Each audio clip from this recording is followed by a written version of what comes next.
Consider doing more than 20 hours extra shifts a week with your main employer on top of your contracted hours. Gather here. Come and listen, okay? Stop that.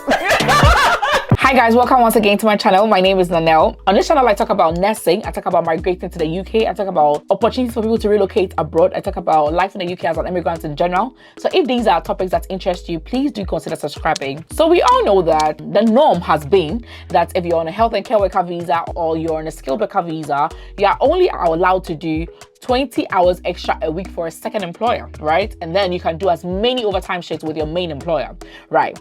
And you know, during COVID, they relaxed this rule and then they brought it back. And recently, earlier in the year, they relaxed this rule again. I did a video about it. And then on 27th of August, they said, now the 20 hours restriction is back. So if you're on a health and care worker visa, although this was relaxed for us earlier in the year where they said you can do another visa, which is under the health and care worker visa, now they said, no, it is back. You can only do overtime, as many overtime as you want with your main employer, but immediately you decided to work for another employer, the maximum should be 20 hours a week. And people are still confused. I mean, I see questions about this all the time in my comment section, people asking me to clarify. Some people are not sure whether if it's a bank shift, let's say they work in an NHS and it's a bank shift, it is still considered as the same employer. So they don't know whether they're allowed to do more than 20 hours a week on top of their contracted hours overtime bank shifts, because they're still scared. And those in the care home as well, they don't know if they can work 6 days a week and it's fine. You know, people are really confused, and I've been seeing such comments in my comment section every time. And now this person posted this very clarified information on one of the WhatsApp groups that I joined, and I thought it would be wise to share. It appears as if this is from the UK Visas and Immigration, or let me say it appears as if this is from the Home Office, okay, because I can see the Home Office email underneath, okay. It says public.enquiries@homeoffice.gov.uk. So I believe this is from a very credible source, and I'm going to read exactly what this is saying, okay, so that we can understand exactly what the Home Office means when they say some of these things, because sometimes honestly you can read over it 10 times and you still don't understand. But here, this thing honestly is very clear. It simplifies every single thing that we need to understand, because you know that if you breach these rules, it can affect your indefinite leave to remain application or your passport application or whatever it is, and obviously you don't want that, okay. So guys, listen carefully. This is very clear. So it says, on the 27th of August, the government reintroduced the 20 hours per week limit on supplementary employment for those on the health and care worker visas. Remember, I mentioned earlier that earlier in the year, they relaxed this rule for those on the health and care worker visas, where they said you can do another job that's on the health and care worker visa more than 20 hours a week overtime, and that's okay, right? Now, they said on 27th of August, the government brought that 20-hour limit back of supplementary employment to be in line with the rest of the skilled worker route, okay? However, supplementary employment should be understood as work outside of your main job and can be taken in the same occupation code at the same level as your main job. So supplementary work is outside your main job, okay, and you can take this at the same occupation code. So if you're a nurse, you can take it as a nurse. If you're a care assistant, you can take it as a care assistant. If you're a laboratory scientist, you can take it as a laboratory scientist, okay, and at the same level as your main job, okay, band 5, band 5, band 6, band 6, okay, or in a shortage occupation. Over time, with the employer who issued your certificate of sponsorship or your course, does not count as supplementary employment. Remember, this restriction only affects supplementary employment, and they are saying that over time with the employer who issued your certificate of sponsorship does not count as supplementary employment, okay. So that means there's no restrictions on that job, okay, and you can work as many hours as agreed with that employer, as many hours as agreed. If your bank shifts have been worked with the trust or employer who issued your certificate of sponsorship, then this would not count as supplementary employment, and you would not be subject to the 20-hour limit. Let me take that part again. It says if your bank shifts have been worked with the trust or employer who issued your certificate of sponsorship, then this would not count as supplementary employment, and you will not be subject to the 20-hour limit. So go ahead, don't be scared. You can do as many hours as you want. So far as it's the same employer that gave you your certificate of sponsorship or the same trust that you work for, you can pick as many shifts as you want. Overtime with that employer is not considered supplementary employment, and therefore the 20-hour limit does not affect it. unless it's a different trust or unless it's a different employer who did not give you a case of scholarship, then the maximum you can do for that employer is 20 hours a week, okay? It says if you decide to work more than 48 hours a week in total, you will need to opt out, okay? So further details on this can be found here. Let me explain this part. So ideally, in the UK, the maximum hours you should work a week is 48 hours a week, okay? I think they put this there based on your, your health and all that.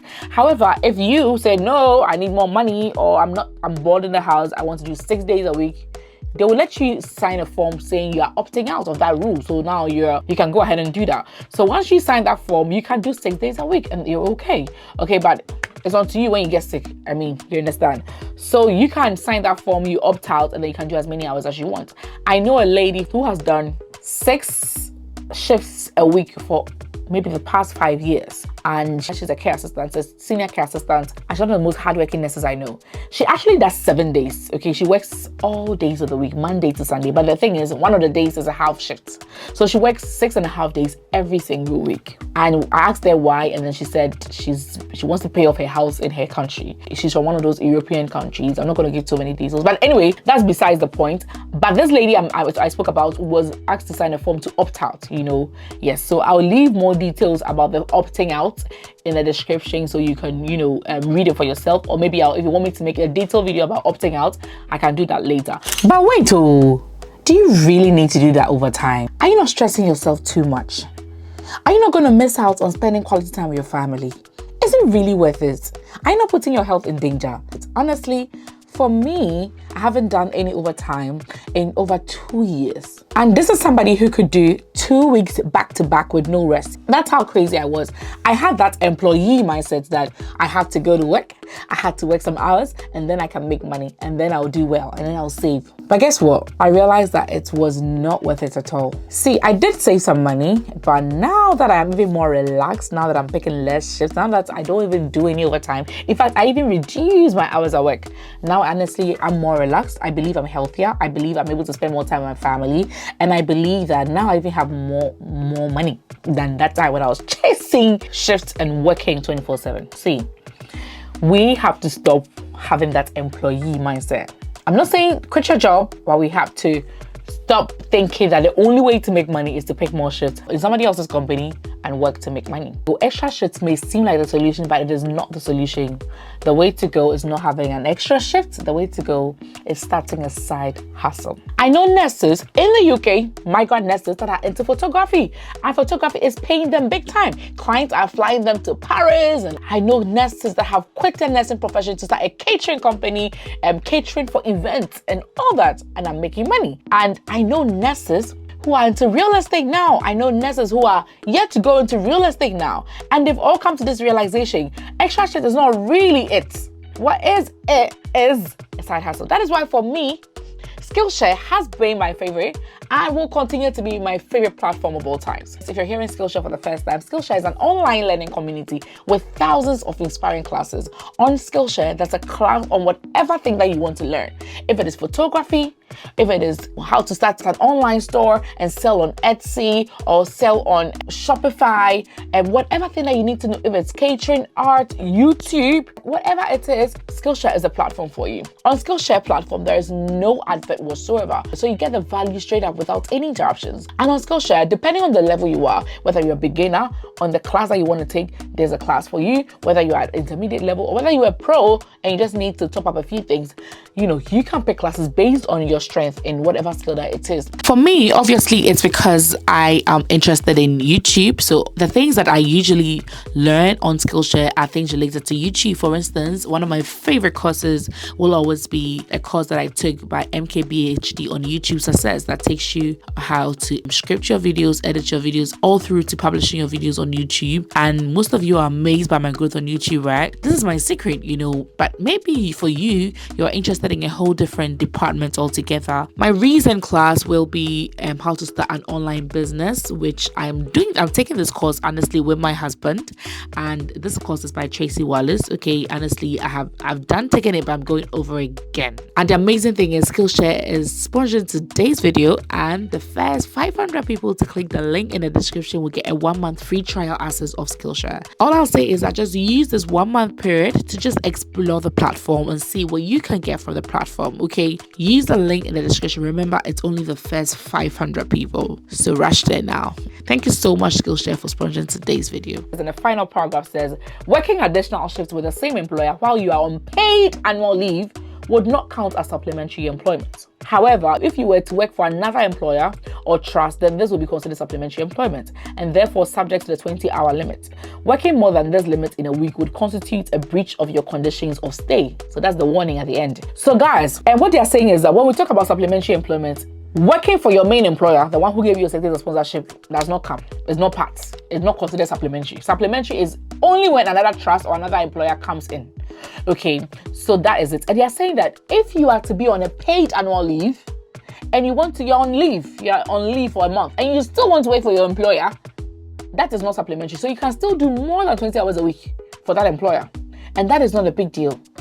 But if you are on leave and you decide to work for another employer, you are still subjected to that 20-hour limit because that is supplementary. Remember, supplementary only comes in if it's a different trust or a different employer that did not give you your certificate of sponsorship. So that is what you should bear in mind. Supplementary means they did not give you your certificate of sponsorship. They are not your main employer. So that is what you should remember. And if you want to do more than 48 hours a week, often your employer is likely going to let you opt out, okay, so that you can do that, okay, because now you are outside, but it's not a crime. It's not a crime, but now you're outside the maximum that you are supposed to work a week, okay, so now you'd ask to opt out of that rule, okay, and people do that, okay. Let me also say that if you are working so many hours a week, I remember that the taxman at the end of the day is you're likely to go into the next tax bracket where you'll be charged a little more per tax for the remaining money that would fall into that tax bracket, okay, so bear that in mind as well, and also consider your health as well, okay. Health is wealth, and even your peace of mind as well. Let me also say that if you are in a care home, okay,